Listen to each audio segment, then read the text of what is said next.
के मुल्क ते हिकिड़ो बादशाह हुकूमत कंदो हो, हुनजे हथ हेठि ॿिया बि केतिरा ई नंढा नंढा मुल्क हुआ जिन जा हाकिम हुन वटि ॾन भरींदा हुआ। बादशाह वटि खज़ाने जी कमी कान हुई, रुगो संदसि पलंग जे पायनि हेठां 4 सोनियूं सिरूं रखियल हुयूं।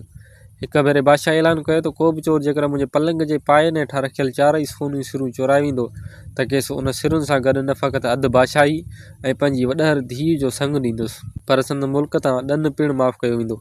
हिन ऐलान ॿुधण शर्त ॾन भरो बादशाह सोनियुनि सिरुनि चोराइण लाइ पंहिंजी पर में कोशिशि करण लॻा, पर मंझंदि कामयाबु को बि कोन थियो। उन जी बादशाह जे उतर तरफ़ वारे मुल्क जो बादशाह बि हुन जो ॾन भरो हो। तंहिंखे हिकु ॾींहुं वेठे वेठे ख़्यालु थियो त छो न आउं बि खणी कोशिशि करियां।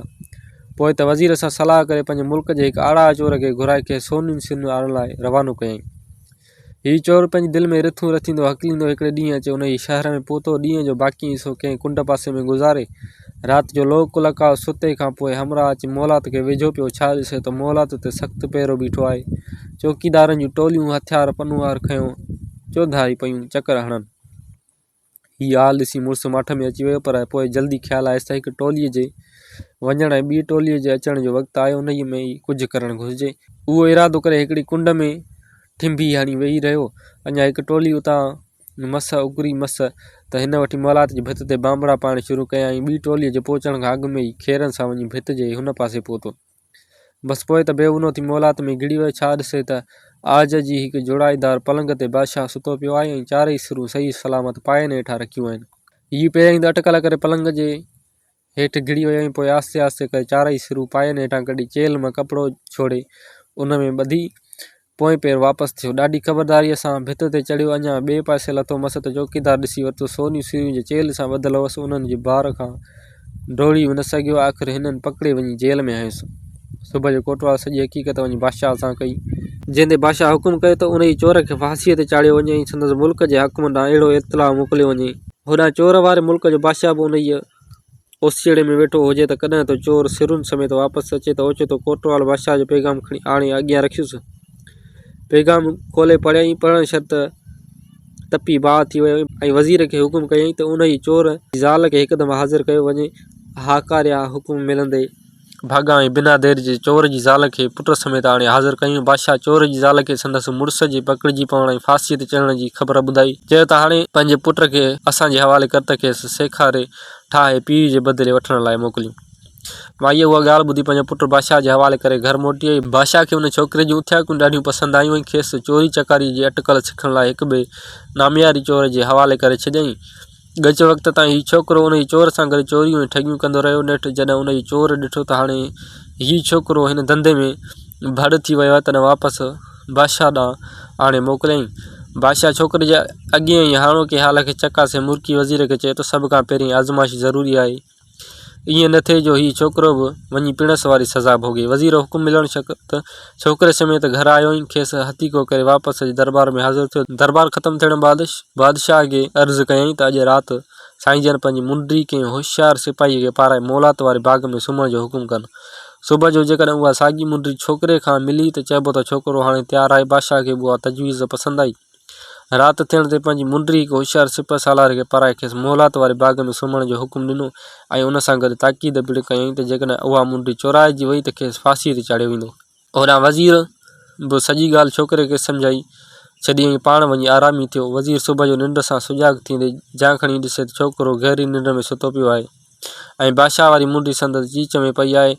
खेर दरबार जो वक़्तु थियो। वज़ीर बि छोकिरे खे साण करे उते आयो।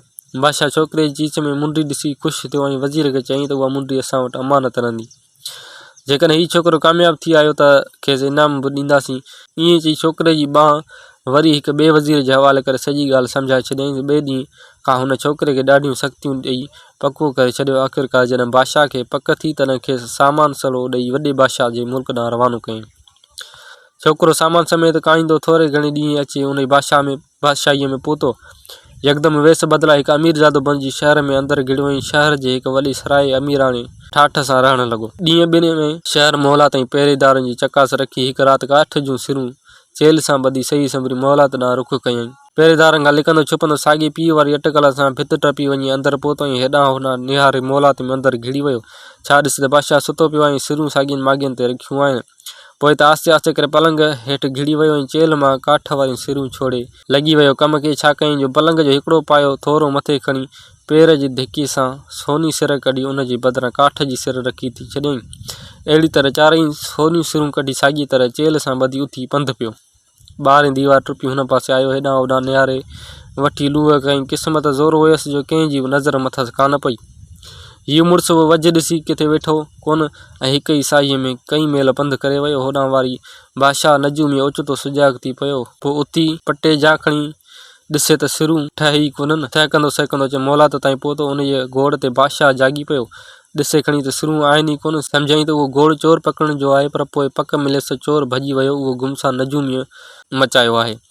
बसि पोइ सुवार तयारु थी विया। नजूमीअ जे ॾिसण ते अञा घड़ी कान गुज़री त सटींदा वञी चोर ताईं पहुता। छा ॾिसंदे हिकु नौजवान सिरूं हथनि में ॿधल कंधे हेठि ॾियो बालम थियो सुतो पियो आहे।